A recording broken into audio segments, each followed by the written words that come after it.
வாங்க, எதுவுமே இல்லாதப்ப சிம்பிளாக குழம்பு வைக்கலாம். இது வந்து முருங்கைக்கீரை போட்டு காரக்குழம்பு. கொஞ்சமாக நல்லெண்ணெய் ஊற்றிக்குங்க. நல்லெண்ணெய் ஊற்றினோடனே எண்ணெய் காஞ்சதும் வடவம் போட்டுக்குங்க.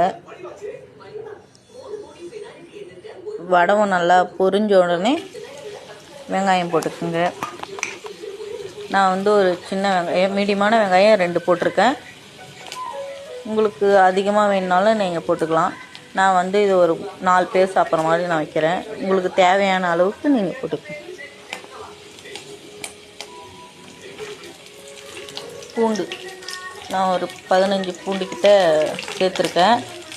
பூண்டு லைட்டாக கலர் லைட்டாக சேஞ்ச் ஆனோடனே வெங்காயம் போட்டுக்கோங்க.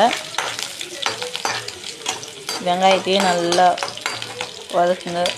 வதக்கிட்டு கூட தக்காளி போட்டுக்குங்க. தக்காளியும் நல்லா வதங்கினோடனே தக்காளி வதங்கிறதுக்காக கொஞ்சமாக கல்லுப்பு நான் சேர்த்துருக்கேன். லைட்டாக வதக்கி விட்டு நல்லா வதக்கட்டும். நல்லா வதங்கட்டும். வதங்கினோடனே ஒரு லெமன் அளவுக்கு புளி தனியாக எடுத்து நான் கழுவிட்டு சுடுதண்ணியில் போட்டு வச்சுருக்கேன்.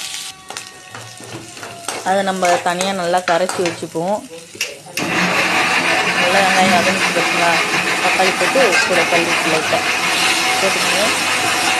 இது வதங்கினோடனே முருங்கைக்கீரை உருவி வச்சு இது கூடயே போட்டு வதக்கிங்க.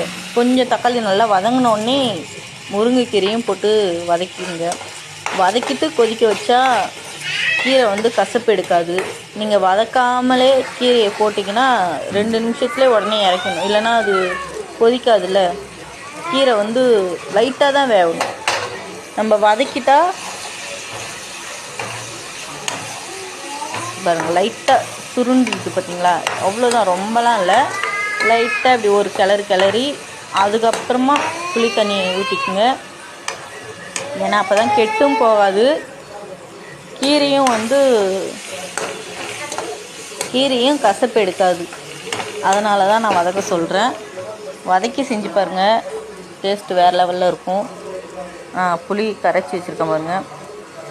புளி அப்படியே ஊற்றிக்க வேண்டியதான். புளி ஊற்றிட்டு தேவையான அளவுக்கு எப்பயுமே காரக்குழம்பு வைக்கிற மாதிரி புளி, உப்பு, மஞ்சத்தூள், கொஞ்சமாக பெருங்காயம் அந்த மாதிரி போட்டுறது தான். அவ்வளோதான். ஒரு கொதி விட்டு இறக்கிட வேண்டியதான். அவ்வளோதான் காரக்குழம்பு வைக்கிறது. சிம்பிளாக இருக்கும். பாருங்கள், நான் வந்து 2 டீஸ்பூன் நார்மல் மிளகாத்தூள் தான் நான் வீட்டிலே அரைச்சி வச்சுருக்கேன். அந்த குழம்பு தூள் போட்டு தேவையான அளவுக்கு தண்ணி ஊற்றி அப்படியே கொதிக்க விட வேண்டியதான். வேறு எதுவுமே பண்ணதால குழம்பு அட்டகாசமாக இருக்கும். நீங்களும் வேணும்னா செஞ்சு பாருங்கள்.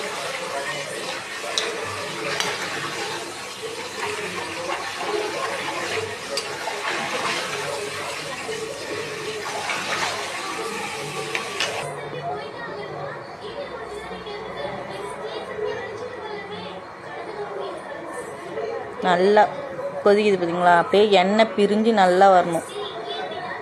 எண்ணெய் பிரிஞ்சு வந்தோடனே தான் இட்ட குழம்பு அள்ளி பாருங்கள். உங்களுக்கு தேவையான அளவுக்கு தண்ணி நல்லா சுண்டி போயிருக்கும். சூப்பராக இருக்கும், அட்டகாசமாக இருக்கும். இது வந்து காரக்கும் சாதத்துக்கு மட்டும் இல்லை, இட்லி தோசைக்கு சாப்பிட்டு பாருங்கள், அதோட வேறு லெவலில் இருக்கும்.